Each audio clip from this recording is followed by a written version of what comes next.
Hey everyone, welcome to Encounters USA. If it's aliens, UFOs, Bigfoot, or dogmen you're looking for, you came to the right place. Now listen up as we listen to some of the latest encounters.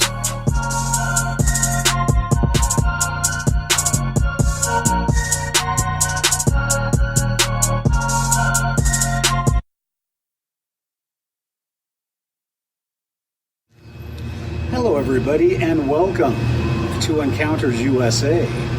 I'm your host, author Matthew HEINES, and with me I have special guest Brent Dill. I'm going to explain a little bit more about Brent in a little bit, but right now, Brent, welcome to Encounters USA. Thank you, good to be here. Well, it's really great to have you, and you have such an interesting story to tell. But before I let you tell your story, Brent, I'm going to tell you a little story about Encounters USA. And I hope you don't get bored listening to it, but not at all. We'll just have to see what happens. So before I started Encounters USA, I was doing a podcast called Books in Hindsight. And at one point, I saw a story about a woman named Lori Simmons who had Bigfoot encounters here in the Cascade Mountains. And I was so interested, and she had written a book, and I wanted to get her on my podcast. And so I contacted her many, many times, and I could not even get an answer. All I got was, "Who are you looking for?" when I tried to contact her on Facebook. So I thought, well, maybe Lori Simmons doesn't want to contact me because I'm not a official Bigfoot researcher or podcast. And so after a while, as I've said before, I got interested more into doing a paranormal podcast. So I switched over to Encounters USA. But even after that, I still tried to contact Lori Simmons. She was going to be my Bigfoot source in the Cascades. And I could not get a hold of her. I could not get her to respond to any of my emails. And so over the course of time, I have met many people in the Bigfoot community. Last weekend, I was at Marble Mount. I met Tom Cantrell, and things happened. I made a video, and Brent contacted me on YouTube and said, well, I have information that I think you should know, and it pertains to the Lori Simmons issue. So my point in all this is that were it not for Lori Simmons and what we're going to talk about today, there might not even be an Encounters USA. If she had come and interviewed on Books in Hindsight, my old podcast, then I may not have even started this one. But this is everything that you see Encounters USA was a result of me trying to get people in the Bigfoot community. It wasn't just Lori, but it was other people as well that I couldn't get on the podcast. So I switched over, and now I have no problem getting people on the podcast. I got wonderful people like Brent, but still I can't find the elusive Lori Simmons. So this is the best I can do, and what I want to show my viewers is I want to show you the tree that has been a big part of Bigfoot lore, Bigfoot almost mythology, the Bigfoot pantheon of knowledge, if you will. And today Brent is going to give us some background on it, and then we're going to go from here in Darrington, Washington, at this lovely restaurant, and we're going to go up to the site of the tree, which will remain undisclosed out of respect for Lori Simmons and her father. So Brent, let's start off by asking you this question. Would you tell us a little bit about yourself and how you got involved in the Bigfoot question? I've been interested in the whole Bigfoot topic for about the last 5 years or so.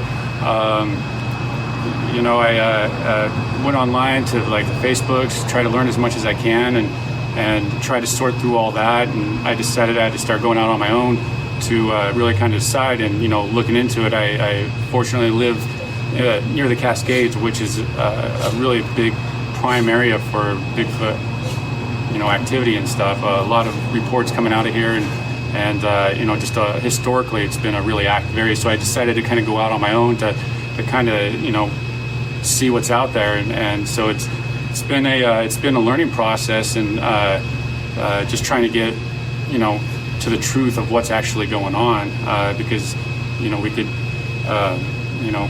see what other people are posting and but we're not really sure if it's actually Bigfoot related or not. So, that's how I really got into it, was just because I just want to know. I'm not really interested in proving anything or anything like that. I'm just more interested in knowing if this is a real thing, the mystery of it. And it's got a hold of me. I got bitten by the Bigfoot bug ever since, and so I just I go out to the woods as much as I can. I love exploring the woods, and Bigfoot has brought a lot to my life as far as I was able to get out into the woods more, and I learned a lot of stuff out there, as far as nature and when you get into the Bigfoot subject, you also have to become an expert in all of these other subjects too, which is a lot of fun as well. And it's definitely a journey for sure. And so here we are about 5 years later or so, and still out there looking for the elusive beast. And I thought we were close with the Lori Simmons Bigfoot tree, but upon further investigation, it's just the conclusion wasn't what we hoped for. So the search continues. Well, Brent, can you describe? A lot of people have their opinion of what a Bigfoot is. What's your opinion from what you've seen? I don't know. That's the best thing I can say is I don't know, because I can't say anything about it because I've never seen one. I see what other people say about them and their thoughts and opinions, and I think ultimately, if real, we're most likely just dealing with a leftover from the last ice age, from the last monsters that truly roamed North America. I don't think Bigfoot was the alpha predator that we all think it was. I think that they were more into hiding, being elusive because of what they had to deal with 10, 15,000 years ago. And so I think that since they were so good at being elusive and hiding from those monsters, so to speak, that they were able to survive longer than these other ice age monsters that there's virtually none of them left. And so it makes you wonder how close we are to losing the Bigfoot, if real, to evolution and time, really, because it just seems like with our progress in America, with how we disperse, that we would cause real conflict with their migration paths and maybe hookup parties or whatever they do to kind of sustain themselves as a species. So ultimately, I can't really say for sure what it is. I hope to know one day, but it just seems, from what I gather, that I lean towards is that it's a leftover ice age. Yeah, I tend to agree with that. Could you describe are you a Bigfoot researcher, or how would you describe yourself and your methods for looking for Bigfoot? So I don't consider myself a Bigfoot researcher. I'm really not a researcher, investigator. I consider myself more of I like to say that I investigate the Bigfoot topic. So that doesn't just stop at Bigfoot. Sometimes you have to investigate the people and the evidence that they have and are claiming, just to really, sort through on what's factual and what's not factual. So I don't consider myself a Bigfoot researcher or investigator. I just like to think of myself as an independent person that's looking into trying finding my own personal satisfaction and confirmation that they're actually real. So I'm just investigating the topic and anything that's kind of associated with it, if it's the people, the claims, or whatever. But so yeah, that's I'm definitely not an expert of anything. I'm a business owner. It's a hobby that I find it's a really fascinating subject. And you go out to the woods and you do find stuff that it's harder to find the source of. And it's those little mysteries that kind of make it all worthwhile going out there and just being associated with the whole topic and stuff. I'm not really into many of the other cryptids. I'm kind of a one cryptid person. I just like to stick with the Bigfoot topic and something that I'm not sure. UFOs possibly. I think I'm not saying that there's a Bigfoot UFO connection at all. It's just yeah. I don't know. It's interesting stuff, and I think that the important thing is if we don't have that confirmation, is that we be open to it, because you never know where it's going to come from, and just be open-minded, and but don't be so open-minded that your brain falls out. Exactly, which seems to be happening a lot. So just to point out to you and to anybody who doesn't know it, at Encounters USA, Brent, we do aliens, Bigfoot, and Dogman. And I'm just going to throw in very quickly, Dogman. Have you heard of Dogman? Oh, absolutely. Well, do you agree with me? Dogman should actually be called Wolfen. Wolfen? Yeah, that's all. I'm getting a thing. Oh, getting a citizen. Trying to get a trend going. Yeah, trying to get a citizens group going. But so yeah, we do aliens, Bigfoot, and Dogman, and what we're just talking about here is we have different beliefs. But we were talking about you finding something that I haven't found yet. As soon as you started looking for Bigfoot, you found Lori Simmons. So could you talk a little bit about, because we're going to go out to the famous or infamous tree in a little bit. Can you tell us a little bit about how you came across Lori and a little bit about what you guys were doing and how was this tree involved? Yeah, absolutely. So I met Lori July 2017. I didn't really know her. I didn't really, fully research her evidence or anything about her, because I didn't really know what I was doing back at that time as far as investigating, the whole Bigfoot thing. And so I should have, in hindsight, investigated everything a lot more. But anyway, so yeah, I introduced myself just because I heard she was a local investigator that,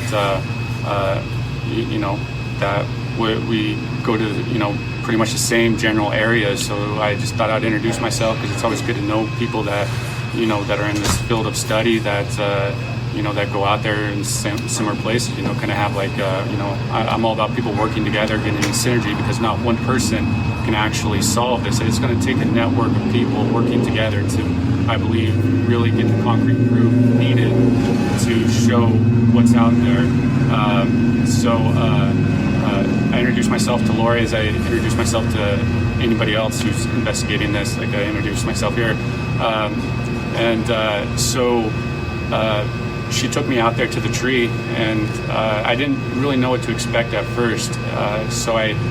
We just sat out there, and she just started talking really loud. And after about 5 minutes or so, the tree started to make these thumping sounds, and which was really interesting because I didn't expect that to happen. I didn't expect any type of interactions, and sure as shit, it did. And so from there, Lori wanted me to, she didn't have anybody helping her with her research, which, I thought was kind of odd, because if you got a subject there underneath the tree,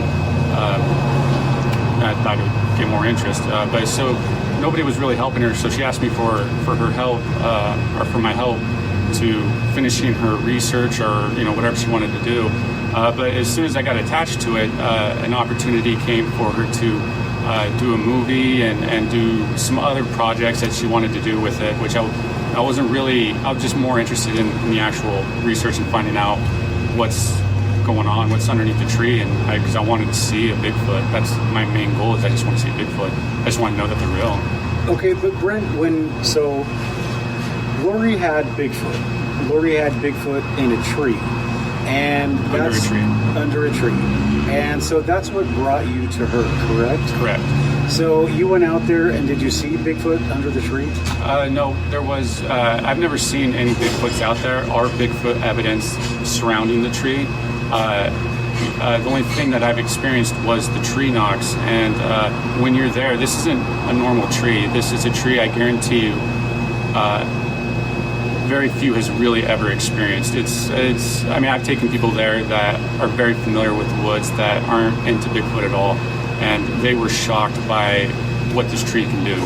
It's a one-of-a-kind tree. There's a reason why, people thought a Bigfoot lived underneath there, because you can easily believe it, because the bottom of your feet are shaking, and, with a little priming and confirmation bias, it'll be whatever you want it to be underneath there. Okay, so what was the attraction? So, and also let me just point out to you, there are videos at Lori Simmons, LORIMM Simmons, on YouTube, and you can go and you can look at all these, and you can decide for yourself what these things are. You went out with Lori and you didn't see a Bigfoot, and it sounds to me you just saw something odd with the tree, correct? When I was, I didn't see anything odd with the tree because we didn't stay there for very long.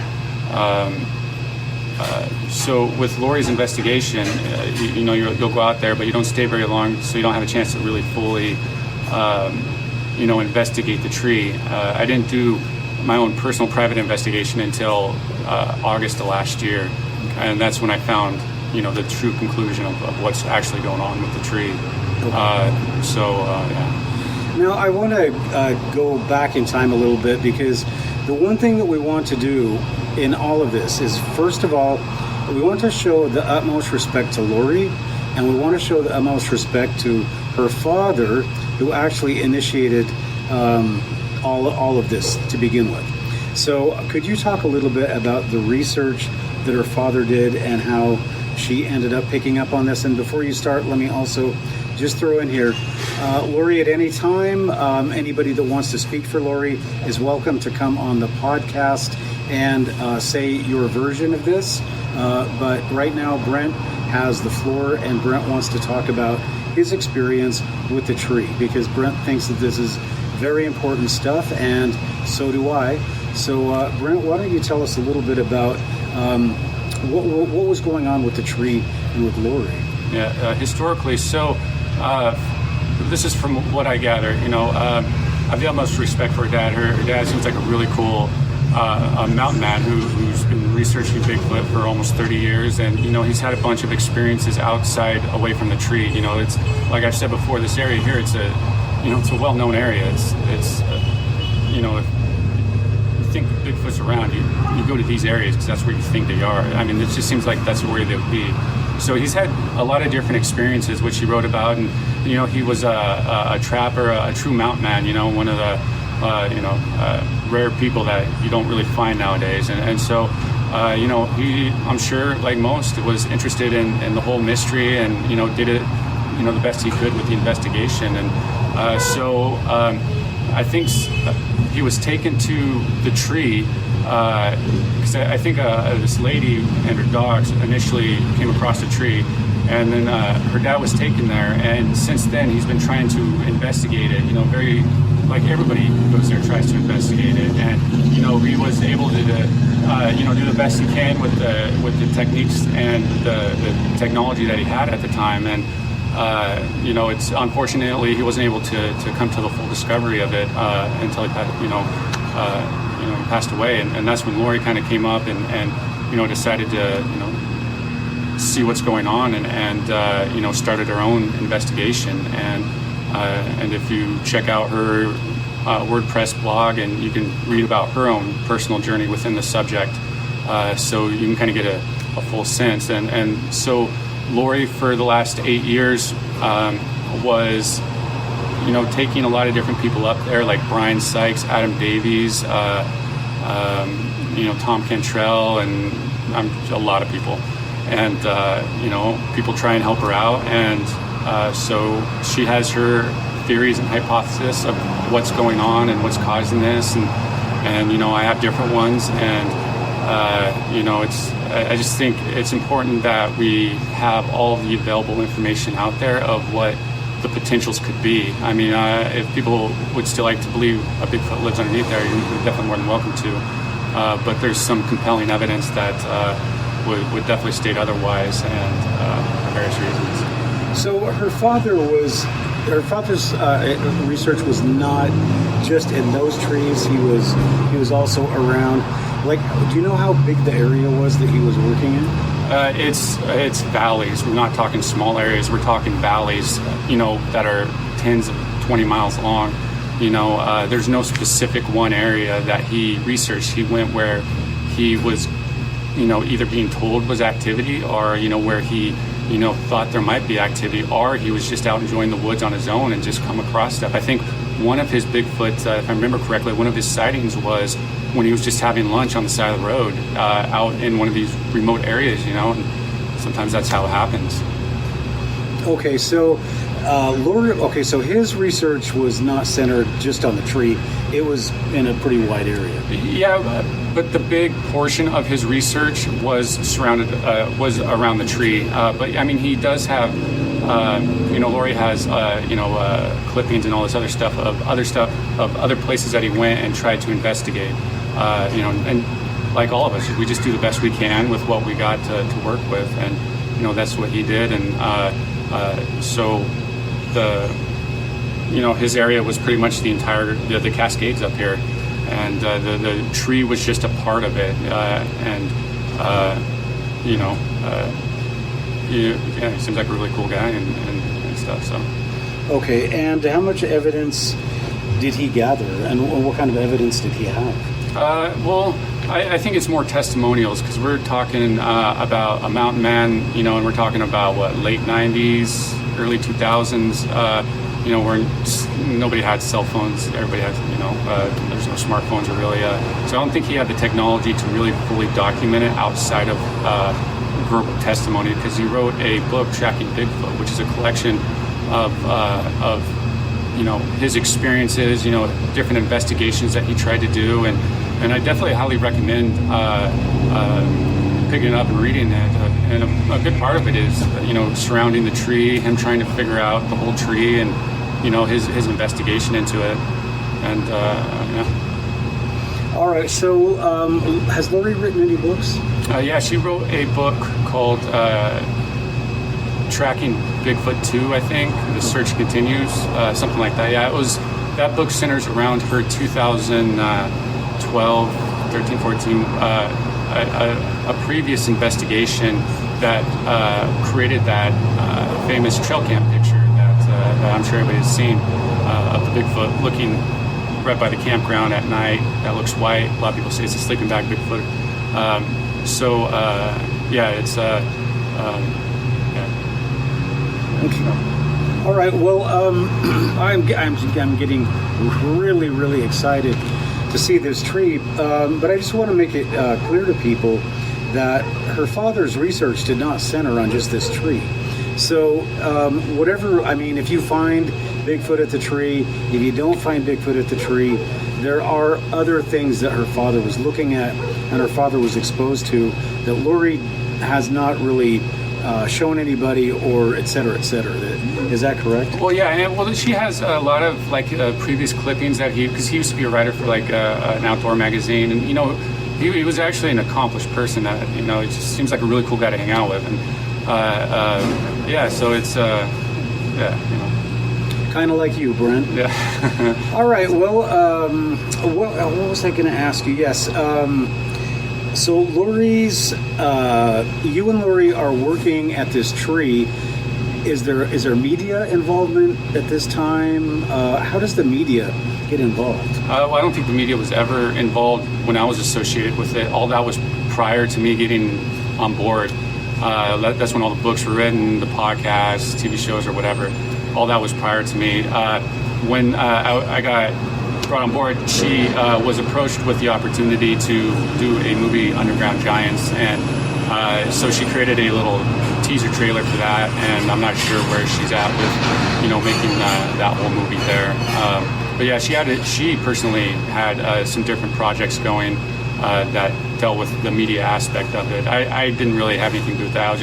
I just wanted to find out and help her figure out, and finish her research of what's underneath the tree and stuff. So, but if you go onto her YouTube channel, you could see the trailer of it's basically it's a story of her and her dad, and I think it has an opportunity to be a really beautiful story too. So, I'm not sure on the status of it though. Mm-hmm. All right, so tell me a little bit about.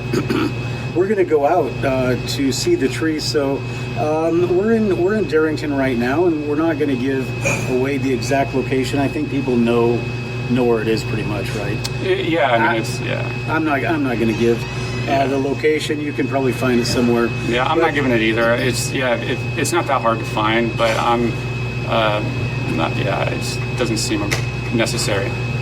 Okay, so we're in Darrington now, and we're just going to take a drive up there then, I guess, right? That's right. And as they say in Canada, we're going to check it out. So, see, I speak Canadian as well as American. It works. It works. Yep, I think Bigfoot does too. So, all right, well, Brent, we're going to mosey on up there, and we'll pick this up outside the tree, so don't get lost in between. The whole thing here is the green apples. Uh-huh. So and there's green apples right over here. Okay. So it's possible she's coming here still, yeah. oh, look at this. Oh, wow. There's a whole slew of them and a jar of peanut butter. And as I just want you to notice this, if anybody who left these can see, that one is eaten, that one is eaten, and this one has got a bite taken out of it. So that, my friend Brent, is pretty weird. Yeah. Well, I mean, there was that event here last week. It was probably from that. Because yeah, that's, these are pretty old. But definitely somebody's been chewing on that one. Oh yeah, well you got like mice and the chipmunks and stuff. Open that? Any big fingers in there, like Tom Cantrell would say? No, come on, no seal. They didn't take the seal off for him. Wow, I guess they're giving. But yeah, we're not. I mean, the Forest Service is really against, stuff like this. We should probably take it close or something. So yeah, this here's the tree. What would happen beforehand is when people thought that there was something living underneath there, they would communicate it by, as you can see here, hitting on the whole thing here is the green apples. Uh-huh. So and there's green apples right over here. Okay. So it's possible she's coming here still, yeah. oh, look at this. Oh wow. There's a whole slew of them and a jar of peanut butter. And as I just want you to notice this, if anybody who left these can see, that one is eaten, that one is eaten, and this one has got a bite taken out of it. So that, my friend Brent, is pretty weird. Yeah. Well, I mean, there was that event here last week. It was probably from that. Because yeah, that's, these are pretty old. But definitely somebody's been chewing on that one. Oh yeah, well you got like mice and the chipmunks and stuff. Open that? Any big fingers in there, like Tom Cantrell would say? No, come on, no seal. They didn't take the seal off for him. Wow, I guess they're giving. But yeah, we're not. I mean, the Forest Service is really against, stuff like this. We should probably take it close or something. So yeah, this here's the tree.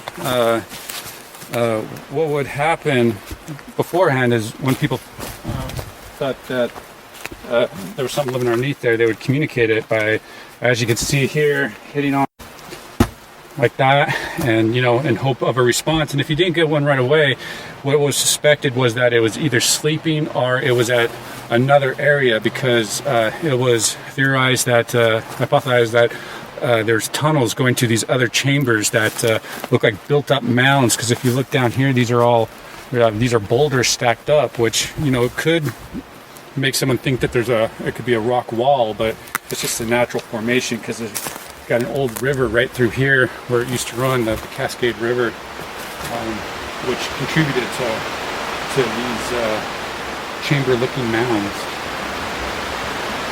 You can see this tree right here was struck by lightning last year. Mm-hmm. All right, so let's just do a.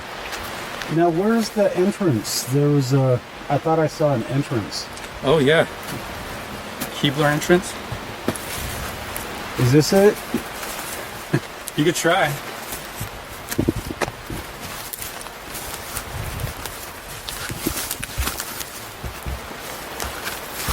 So there's our apples. Is that, there was a doorway.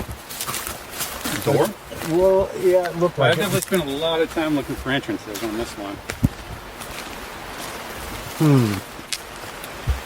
Well, so that's it. And you want to try to do, we got a little wind. Yeah, I mean, I'm sure if we hang out here a little bit, it'll start eventually knocking. We just need more of a wind going through. There you hear that?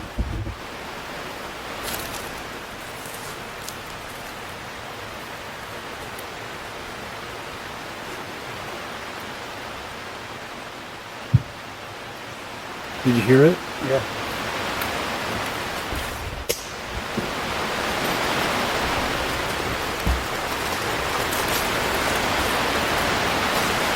Well, I definitely heard a knock. Yeah, so it's I heard it again, twice. yeah. That means get some wind out here. You know, if we want to go to the road, I'll show you the exact branches causing misunderstanding.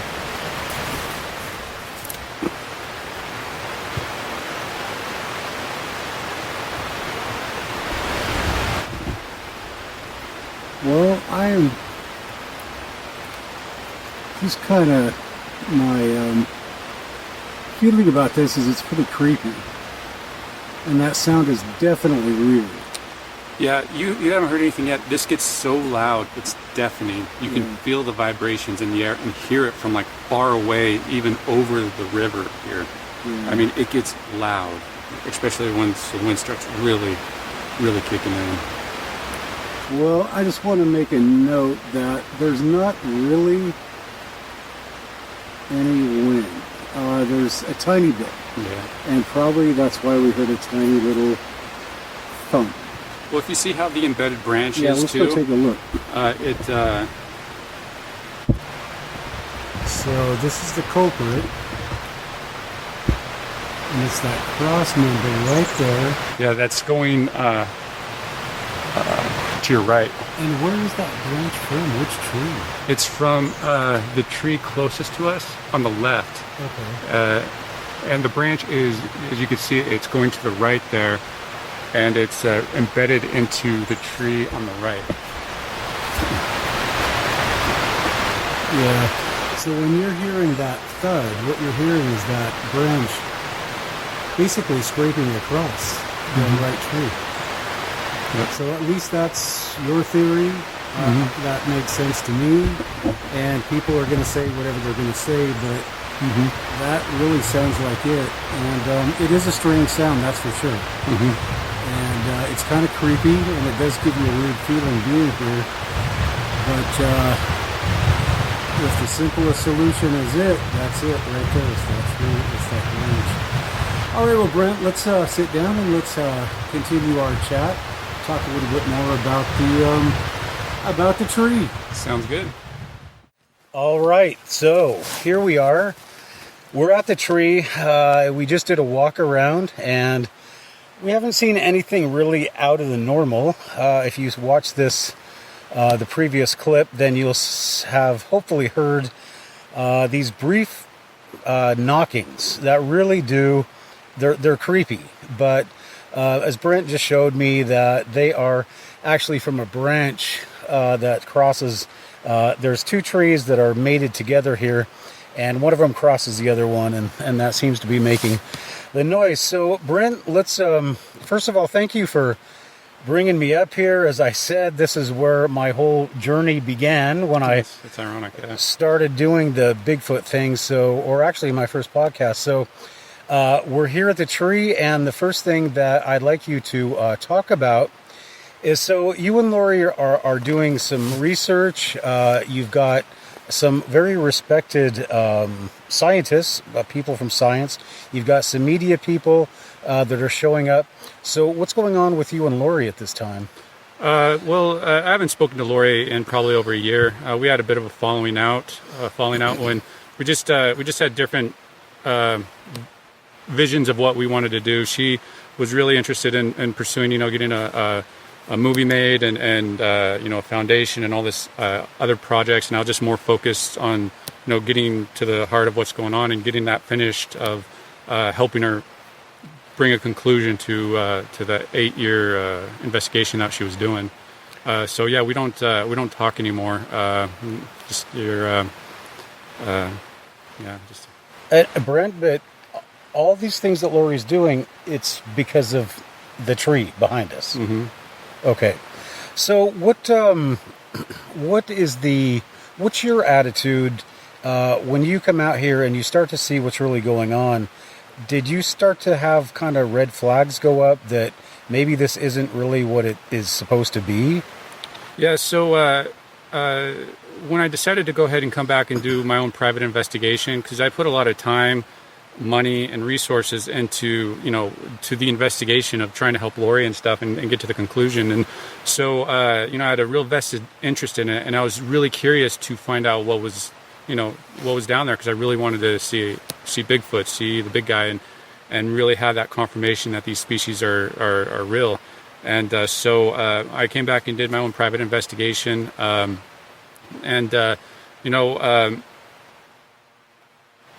When I first initially did this investigation with Lori, I realized that I had priming and confirmation bias, which really will play a huge factor in how we investigate the Bigfoot topic. It took me part of the summer to really help shed all the priming and confirmation bias that I had of the tree, and just my whole process of investigation. I definitely have to thank Stephen Stroyford of Bigfoot Books, critical Facebook of critical thinking, as being a huge factor in helping me overcome and realize that I did actually have confirmation bias, and how my investigation wasn't going in the right direction, because it was just going to always go not getting what to the facts of what we needed to have done. And so when I came out here with this new frame of mind of how to really investigate it, after talking with Stephen, it didn't take very long for me to really put it together of what's actually going on with the tree, because I was here and the wind started to blow, and the tree started thumping and making all these loud noises, and I started to hear the sound shoot down the tree, and you go to the road and you look up and you could see the branch itself, and you can see the branch. There's a branch that's embedded into the other tree that's right next to it, and so whenever the treetops blow, that embedded branch will pull on that, pull on the trees, which would shoot the sound all the way going down into the roots. So it sounds like it's roaring, like it's talking, like it's just thumping, and so it does produce all these sounds that, as you just experience just a minute basics of them, you feel that they're pretty interesting. That it is a spooky thing. So I came out here and realized that now I can't take credit for the actual discovery of it, because as soon as I went and found out it was the branch, I went and I was talking to Stephen Stroyford and was telling him, like, I was wrong. There's no Bigfoot. It's the tree itself. And that's when he proceeded to send me some screenshots of Dr. Brian Sykes' book that he wrote back in 2015, I think, about his experience coming here to the tree. And I didn't know that. I knew he came here, but I didn't know that he was, it was written about in his book, and that was said in his book, because apparently not a lot of people bought his book and really, put all that information out there. But I read in his book that through the screenshots that Stephen sent me, that Brian Sykes was out here with Adam Davies and Lori Simmons to investigate the tree, because he flew over here to try and get DNA from Bigfoot. And when you have one that's living underneath the tree, it seems like a good place to go. And so he came out here with the intent of getting a Nobel Prize on proving the Bigfoot through DNA. And when he went into his own personal private investigation, that because when Lori and Adam left, while they were here, Brian stayed behind and he went to the Forest Service and got a forest ranger by the name of Sage Bowen. And he came out here, the forest ranger did, with Brian after he got off, and did a quick walk around the tree and got the binoculars out and pulled Brian aside, took him out to the road here and said, this is what's actually causing the sounds. It's this branch here. So it was actually documented back in 2014 that, it was the branch causing it. And, what we're doing is just getting the evidence to help show that. When I initially started my investigation, I really, I prefer it to be a Bigfoot than the branch, but, this is unfortunately the conclusion that it ended up being. And unfortunately, it's not what we wanted, but at least we know the truth and we know, what's actually going on. So, other people could, have a full understanding of this whole Bigfoot tree, the hypothesis of them potentially living underground and able to communicate. And, so that's what this investigation that I did, concluded. And I think the evidence will speak for itself on that it is actually a branch. I've on 3 different spots here, I've dug down under the tree as much as I can go. I'd probably say about 4 or 5 feet. Now, do I need to go further to prove it? Not really. I was just doing it because I thought it was just something that we need to do to fully investigate, do a thorough investigation of this tree. And so I dug down, and this area here is not really that good for tunnel making because we're at a glacier river, so the soil here, it's really kind of coarse, and it's just not very ideal for tunnel making. And there's no real natural tunnels here, like no marble tunnels or anything like that. You might have like like lava tubes and maybe natural forming ones, because we're not too terribly far from a volcano here. But for like the ape cave type tunnels, we don't have anything like that up here in the North Cascades. There might be some mining tunnels and stuff, but nothing in this direct vicinity of where we are. So, Brent, let me ask you, what is supposed to be here? I mean, this is a tree. What's supposed to be at this tree? There's something underneath it?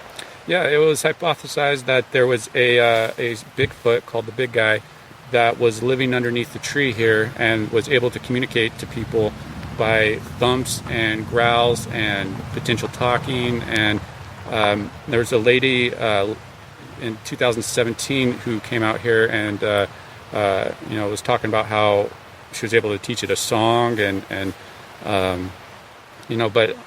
so it was hypothesized that there was a Bigfoot living down here that Lori's dad communicated with, and in turn Lori was able to communicate with, and so she would bring people around to show them and to give validation to what she was talking about. And it's easy to validate, as you can see, and it's it's not even really windy, and it's already starting to thump. So right. So you started off with a nice term. I'm gonna have to remember that one. Confirmation bias. Yeah. And let me just guess, is that where you're brought out to a site like this, you hear the thump, and somebody says, "See, that's Bigfoot." Yeah. Is that our confirmation bias? Yeah. Well, I would say it starts before that in what's called priming, where I'm telling you there's a Bigfoot underneath here. I'm telling you that we're going to an area that there's full of Bigfoots. So I'm priming you to get ready for a Bigfoot experience. So when I bring you out here and you hear this thumping, your confirmation bias is going to kick in and be like, there's your Bigfoot. Okay. I primed you up to think there's a Bigfoot, and now you're getting the confirmation bias, which, once the tree really starts singing with the wind blowing, I mean, it's pretty easy to get a confirmation bias. And all the previous people who thought there was a Bigfoot living underneath here, it's easy to think that. I know a lot of people who have never been here or really have direct experience with this tree will easily say, how could you fall for, there being a Bigfoot underneath there? And it's easy to, it's easy to, especially if you're only allowed to come and be out here for a short period of time. It's when you're able to come out and do a full investigation, be out here, that's when you can really kind of learn what the whole process is. Okay, so I have to ask you, maybe it's more of an opinion than anything else, but you have two different bits of information. You have Lori's father, that was Donald Wallace. Donald Wallace, yeah. So Donald Wallace has evidence that he has, and Lori Simmons has evidence that she has. Which one do you think would hold up in a court of law, if either? Well, with evidence, all the evidence would have to be presented. If you have like I know she has some audio breakdowns, but I would encourage that we'd probably have to listen to all the audio tape to get a full census instead of just like a little snippet. It's I think she probably did the best that she can, and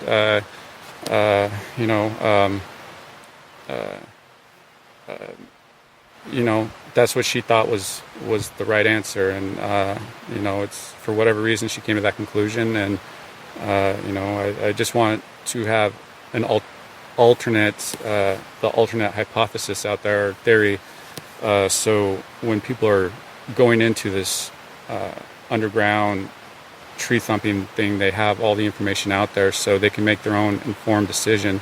I know I'm not going to stop, nor do I want to stop people from believing what they want to believe.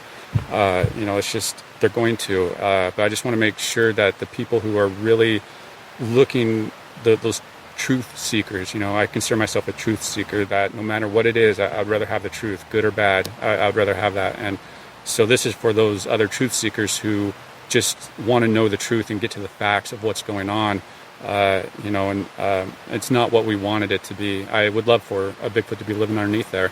It's just, unfortunately, it's not. And, we have to be honest with our investigation and our conclusions. And it's okay to admit that we were wrong. I was wrong. A lot of people were wrong, and it's okay. It happens. It's not, with the process of priming and confirmation bias, and with the tree really kind of giving you what it wants, giving you the ability to make you believe that there's something underneath there. It's easy to believe stuff like that. And so, for the people who have been out here, who do think that there's a Bigfoot underneath here, I would definitely, highly encourage you to consider the branch option, and, even come out and check it out yourself. And really see it for yourself and have your own personal experiences. Wow, that's really interesting. And I keep hearing, as you're talking, I hear the thumps. They're getting a little bit louder. Yeah. And I think the funny thing is that, as you say, people are going to believe what they want to believe. And you were talking about this earlier, and that, and you made a couple of really great points. And one of them is that Bigfoot tend to take on the characteristics that the people looking for them want them to have. And so they can be magic, they can read minds, they can be psychic, they can have all these properties. But in the end, where is the Bigfoot? So that's still the big question. Somebody is going to watch this. A lot of people are going to watch this, and I know they're going to say, there's a Bigfoot standing right behind you, and you're talking, but you don't see it because you don't have the right state of mind. And other people are going to say that, he's hiding. He's in Saskatchewan for the summer. So there are people who are just going to say that no matter what you say, this is the tree. There's the peanut butter. I don't know what went on with the partially eaten apples, but butter and apples. Yeah, but there's the stuff, and so people are going to come out of this, I'm afraid, and still say what they're going to say. Yeah. So you don't think that it's worth it to come out here? You don't think there's a Bigfoot here? No. Going back to what you're saying, it's okay if people, still want to believe whatever they want. It's just nothing I can say. I can dig down there, show everything, and people still want it to be a Bigfoot. And if they, you're talking more about the woo aspect, and I respect, people who have those beliefs. I'm open to them. I'm open to any sort of thing, but like we were talking about earlier, it's just something that I really need to experience firsthand. And do a proper investigation on before I make a conclusion, because I didn't do that beforehand with this tree, and I made the mistake of jumping to the conclusion first before doing a proper investigation on it. So that's something that we really need to watch as when we're investigating this subject and stuff. And so I respect if you think there's a Bigfoot still living under here, or if there's one standing and behind us, cloaked, it's cool. Thanks for telling me. It's I respect it, and just don't get mad at me just because I don't see it, and because I don't share the same views. I don't even know what I believe with Bigfoot. It changes. Like what's today? It like changes every day almost, of what you think Bigfoot could be and might be, and because we really don't know. But the important thing is we have to be honest with ourselves and how we go about investigating this topic. And I can't express enough the importance of understanding the process of priming and confirmation bias. Like I say, I was very fortunate. I can't express my gratitude to Stephen Stroyford enough. If it wasn't for him, I'd probably still be miles away looking for a cave entrance, because that was kind of like my thing. I was looking for a cave entrance, and so I kept getting further and further and further away, and no entrance. And that's when Stephen really kind of gave me that slap across the head that I needed, and really helped me dial in how I investigate this topic. And I was honest with myself and realized that I was flawed in what I was doing, that I did have priming and confirmation bias. And I highly encourage others to look into this phenomenon, because I see it, since I've experienced it. I'm able to identify it and see it everywhere now. And it's unfortunate, and some people are okay with that because it brings the Bigfoot myth more to life than the reality of it is, which is, I try hard to get Bigfoot evidence, but it's hard to get any sort of proof of it. So, yeah. Okay, so Brent, but you live in basically Bigfoot country. Yes. This is not the only area that you know of that has had Bigfoot activity, correct? No, it's I don't really think that there's general areas like go to a spot or something and there's Bigfoot. We live in an area that's it's very lush and ideal for a Bigfoot to live. This isn't my main. I haven't even been up here for a while, but this isn't my main spot. I investigate elsewhere, just areas that are like this, that offer a good habitat, that has historical accounts of Bigfoots, of either people that I know or people that that I've read, and so I just go out to where I think they might be, put myself in the position of hoping that they would want to interact, and I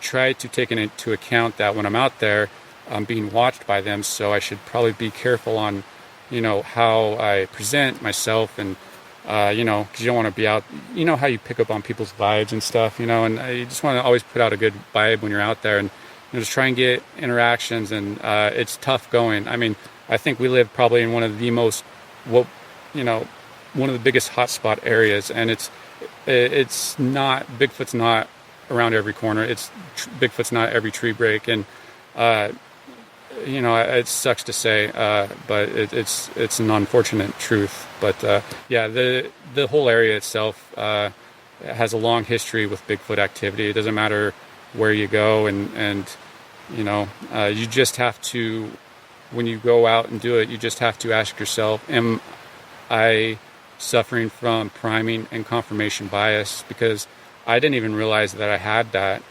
I was even told that I had it and stuff, and I didn't believe it, and I took that slap in the face. Stephen Stroyford, and realizing that the tree was really the branch, to really fully grasp and understand what that process is. And I think here in the future, I'm going to try and put some really good effort into putting together a video that helps explain the process through what I went through, especially with this tree, because it's a really good example of how we thought something was one thing, but we learned it was something else.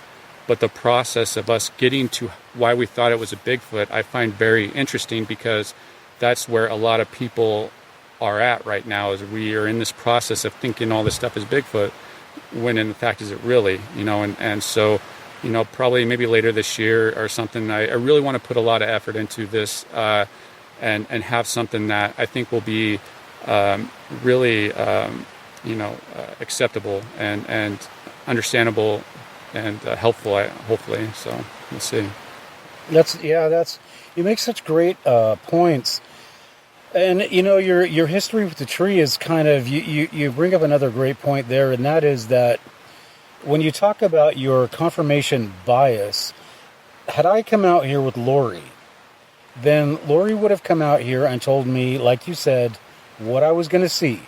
I've been out in the woods a lot in my life. I spent 4 years in the Army in the airborne infantry, and I lived in the woods, and I've seen a lot of stuff, but I've never seen a tree make that noise.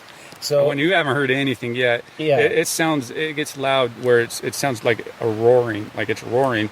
You'll hear previous people talking about, oh, it roared at me. Well, yeah, it technically did. It just wasn't a Bigfoot. It was the tree roaring at you, because that's what it sounds like. It's loud and powerful, and it's not something a tree would make. Yeah. You never. I mean, yeah.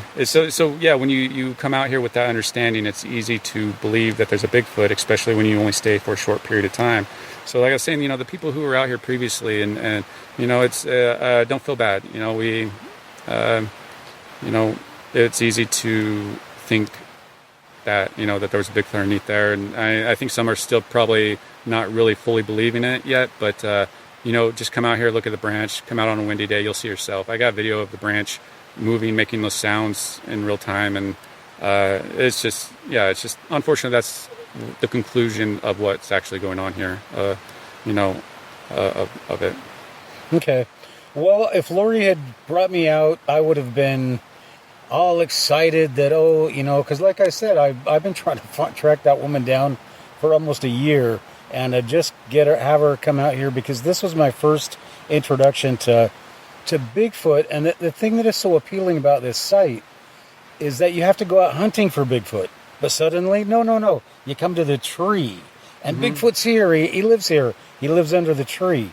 Well, that makes it very convenient if you're a Bigfoot hunter, because you don't have to walk very far. And everybody all these Bigfoot hunters that have been out looking for them for decades and never seen one, and then Lori can just bring you to a tree. That's like Disneyland. So fortunately, Brent, you brought me out here, and you kind of did what that guy did for you. You kind of cleared my glasses a little bit and said, no, you've got to look at this objectively, and there is an actual explanation. Now, if Lori were to come out with me tomorrow and she was to tell me that was a Bigfoot in the ground, then I would say, Lori, then if that's what you believe, that's what you believe. But I need a lot more evidence than that, especially if I'm going to go tell people about it. So, Brent, we were talking earlier about, it's just all a great story about the personal interactions. People are looking for this mythical creature, sometimes the falling outs that happen. And one of the things that I've noticed when I got into doing Encounters USA, I noticed that UFO people don't like Bigfoot people, and Bigfoot people don't like UFO people, and vice versa. But as I got into it, I noticed that Bigfoot people don't like Bigfoot people. And it seems that people that get together to work on these projects often have a falling out. Do you have any ideas why that would be? Oh, I think it has different goals. The one thing I told with Lori is it's just, I think communication is really important. And so I was always very clear of what my goal was to help try and get her to finish her work so we can see the Bigfoot, because that's all I want to see. And, it's just, so if people don't have the same goals, then they probably aren't going to work very well together. And with all the different beliefs, when you challenge someone else's belief, you're challenging who they are as a person in some ways. And that's why, I really, I'm really trying to learn how to have dialogue with people within the Bigfoot community and not upset them, and try to help, teach people on, maybe not every tree break is a Bigfoot, that there's these other sources for what is being said as Bigfoot. And, it's just getting, some people would rather live in the story of Bigfoot than the truth of facts of Bigfoot. And that's why there's so much conflict within the Bigfoot community, because those are two separate things. You got the truth seekers. I consider myself a truth seeker, but I'm still open that, if Bigfoot will mind speak or whatever, I'm open to it. But again, I got to experience it. And I think, with Stephen's help, I think that I'm able to really dial in how to investigate this topic. And so, it's just try to be respectful. And like I said, I'm trying to learn how to talk to people without offending them, to help teach them. And it's a hard thing, to the point where it just makes me look bad, or I get called a troll, or or something. So you'll always have that separation there. But the only thing that we could do is how we handle those interactions in that separation. How do we treat those other people? Are we going to go off and make fun of them and degrade them as a human being because it makes us feel better because they have a different belief? That's not human. We don't do that. And but unfortunately, people are, there are some people who want to believe and want everything to be Bigfoot, either because that's all they want to believe, or just because that's all they've learned so far, and have not opened themselves up to more knowledge and that. And so it's always been a struggle in every topic, even prior to us being in this and UFO topics and stuff. Like I say, all we can control is how we treat other people. And I seriously doubt anybody in the Bigfoot community has the same exact belief that I do. So none of us are really going to share the same beliefs, but let's just try and work together. The funny thing is, when I first got into this topic like 4 or 5 years ago, I was so naive that I thought the whole Bigfoot community worked together as one to a unifying goal of finding Bigfoot. I thought that's what it was, and I'm like, oh wow, there's different factions now. Oh, there's Woo, and then there's Apers, and oh wow, then there's conflicts within those, and then you see where it's it's hard to find people that I have a good core of people that I investigate with, that I trust. And I'm sure you guys seen Cosmo in some of my previous videos. He's the guy that I'm always videotaping, just because I don't really like being in front of the camera. I love going out with Cosmo. He's really good. Like, you want a nature observer, that's the dude you want to take with you. He will point out everything, and he's way more skilled than I am out in the woods. And it's just, I love going out with people like that, and they have the good frame of mind, and a handful of other people. And me and Cosmo, we might not share the same views, but we respect each other. And it's like, if I don't think it's Bigfoot, or if he doesn't think it's a Bigfoot related, then we're okay with it. We could still be friends afterwards. And I think that's the important thing. And I don't know. All we could do is what we can do, how we impact the world. Yeah, you don't start scrapping out in the middle of the trail over glyph. Yeah, and I don't know if I come across glyphs like out in the middle of the woods, like off trail, like what the is this? I find like stuff that's like sticks shoved into the ground. I've come across tree breaks that are like, whoa, this is really interesting. It's really hard to find a source for it.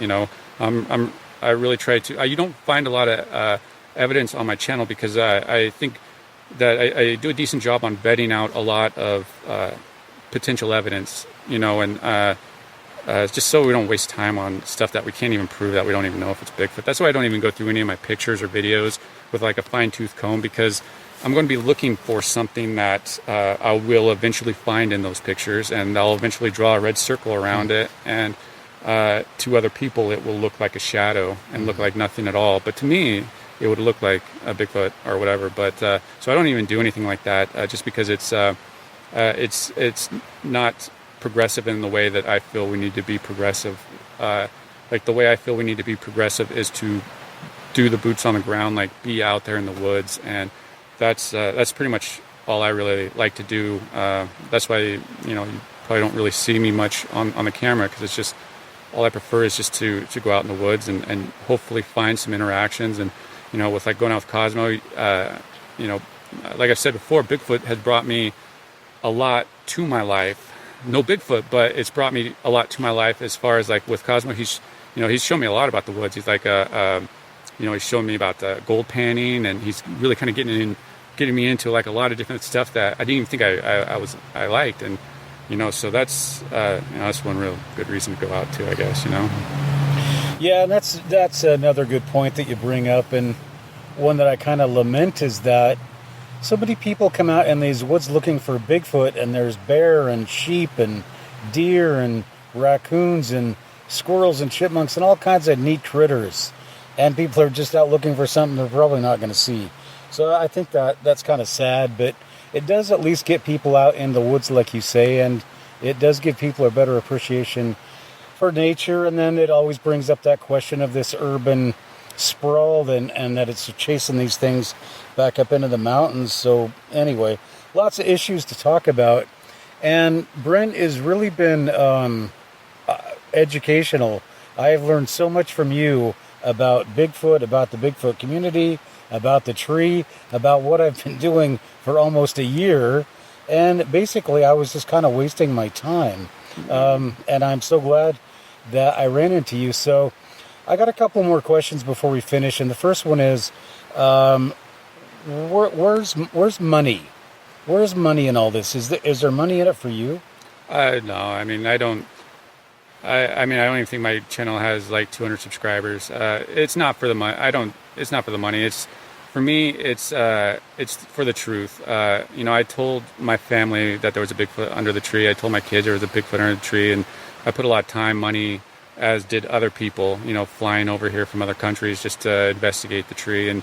And still to this day, there's still people, coming out here, maybe unintentionally, spending their time, money, telling other people that there's a Bigfoot underneath there. And so for me, it's just getting the information out that people need to have to make an informed decision for your own personal investigation. Because, like it or not, we're all on our own personal investigation into this subject, and the best thing we can do is just get the information out there so we can make up our own minds. Because the worst thing to do is you being told what is Bigfoot, because that's where priming and confirmation bias comes in, to the point where you're only going to follow your investigation is only going to follow a certain path, and it's only going to accept certain types of information and reject others that might conflict with your belief of wanting Bigfoot to be real. And we just got to be good about that. All right. So what's the repercussions? What do you think? What do you think Lori's going to say when she sees this video? You think she's going to be upset, or she'll just take it in stride? Well, there's no reason for her to be upset, because we're just showing our investigation of into the tree. It conflicts with hers. She has a completely different conclusion than I do, that I wish was true. Honestly, I wish I was wrong, honestly. But there's no reason for her to be mad, because the whole purpose always was for us to find out what's going on, to make progress, to, not spin our wheels in mud, maybe, putting out bad information that might lead other people down paths that they shouldn't go down, they'll waste their time. And so she shouldn't be mad. And it's just, it happened. This wasn't Bigfoot. I mean, I don't know if she investigates other areas, or if she's really into the whole Bigfoot investigation outside of the tree. But there's no reason anybody should be mad. I know there was a lot of drama surrounding this tree, with Lori, with Jill Smith, and all these other people, and it was just unnecessary. It was wrong. On the way that all that was handled. And it's really unfortunate. I hope they learned from it, because I sure learned from it, on how not to go about doing things, and maybe how, I learned a lot. I learned a lot from the process of learning, from going into the investigation with Lori to the conclusion of it being the branch. That whole process for me was really it was really interesting, because I can see how naive I was on the approach of going into it, and we just didn't know better, and so now we do, and it's just kind of what it is. It's not what we wanted, but it's still nothing to be mad about. It's still nothing to hate on somebody about, because they show evidence that conflicts with what's being presented currently. It's just I took a lot of heat, a lot of trash was talked about me, especially behind my back, and it goes back to it wasn't necessary. We should really all be working together for the goal of trying to learn more. Now, does everybody want to work together and learn more? No, people would just rather, some people just want to live in the story of Bigfoot, and that's okay too. Just don't get mad at people who have different views and conclusions and perspectives. And so, to answer your question, I don't think Lori will be mad. I don't know how she's going to feel. She should be happy that, because all her interviews were talking about how she wants to bring a resolve to what's going on, to finish the research. And if you go listen to all our previous interviews, that states that. And so that's what we did. We brought a conclusion. It was all done and taken care of. And if she accepts it, great. If she doesn't, that's great. If she's, I don't want to take anything away from her. I just want people to know that, what's really going on with this tree, because it's a very popular tree that is well known in the Bigfoot community. It's just stuff that we should know. Yeah. Well, Lori, I just want to throw out here one more time. There's a spot right here. If you want to come out here, we could get Brent on one side, me in the middle, and you on the other, and we could have a little discussion about what's actually going on that tree. That invitation is and always will be open. But I think Brent does bring up a very good point. There's just not a lot going on out here. And I hope that you will join us on the podcast and enlighten us as to the knowledge that you have, because you might know something that we don't have.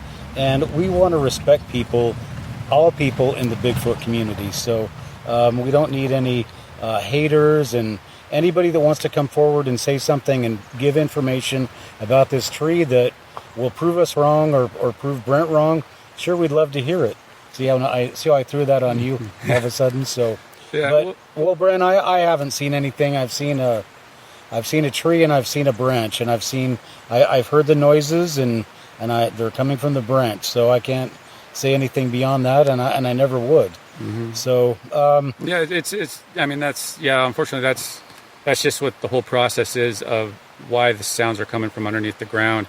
The branch gets pulled in the tree up there when the wind blows. Sometimes the wind doesn't even really need to be blowing if it's positioned in a certain way, and then what happens is it gets shot down under the ground into the root system, which is really complex right below us.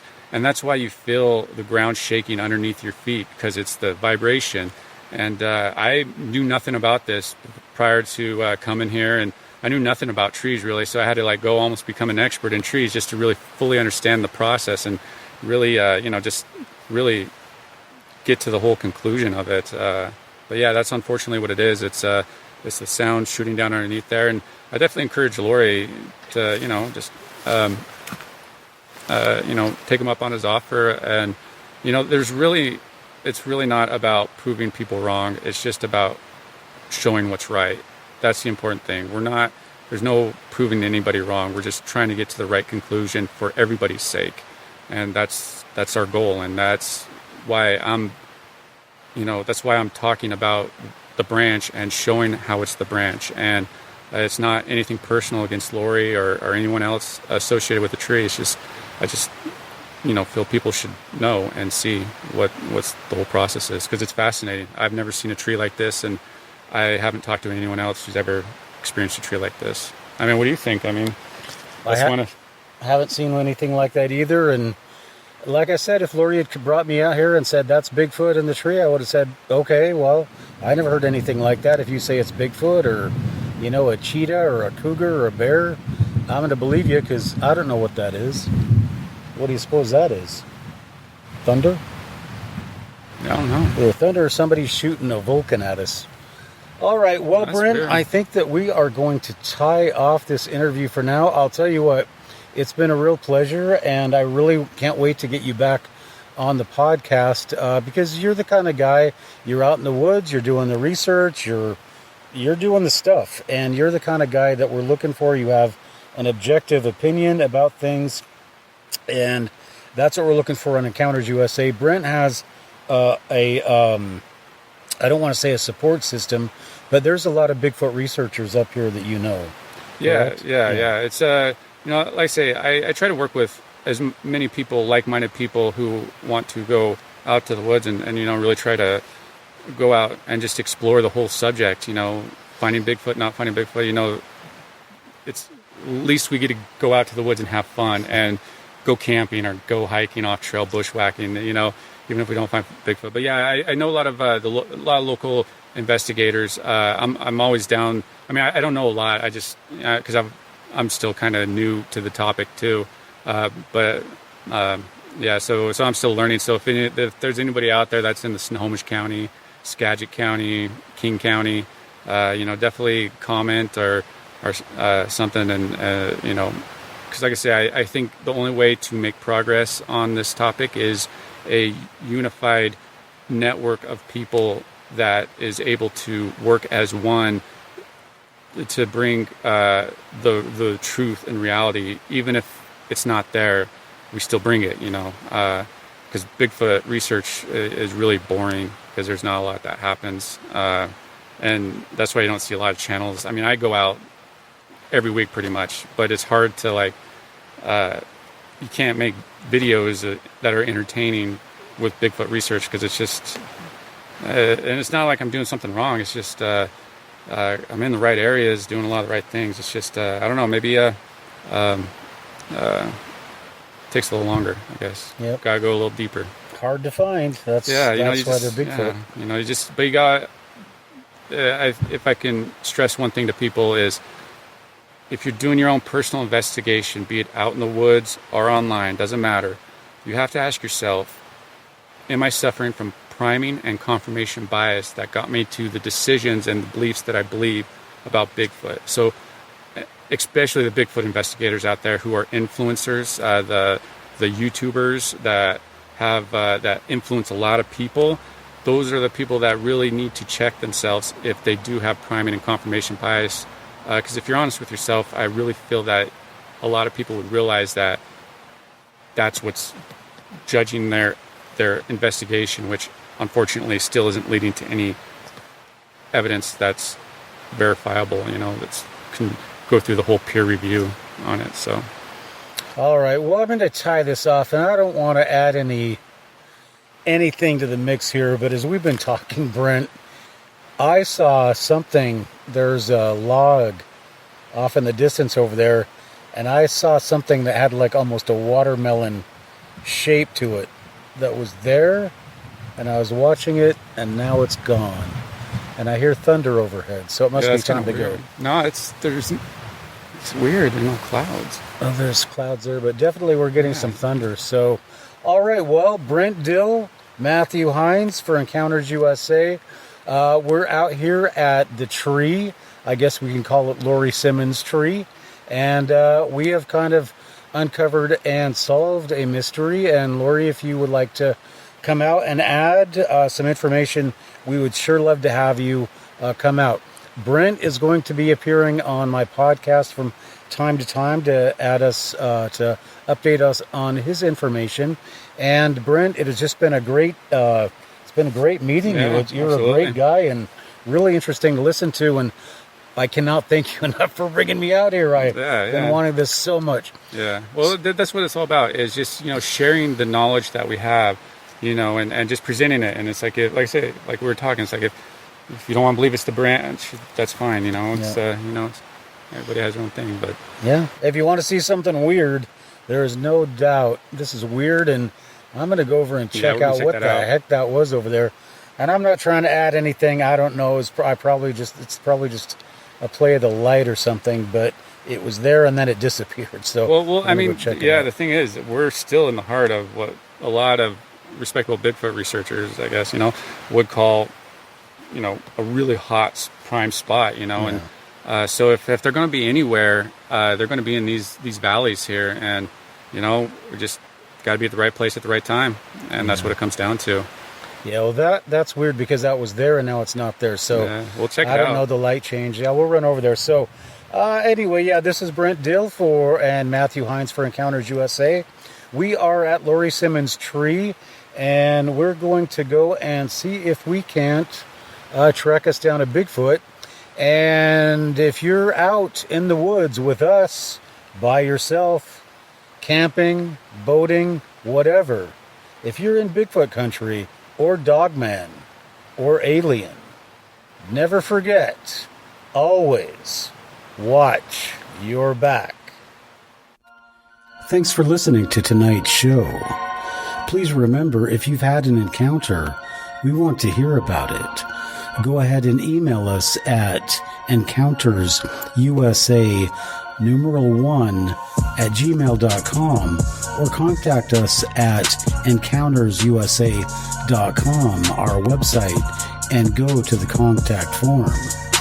All right, everybody.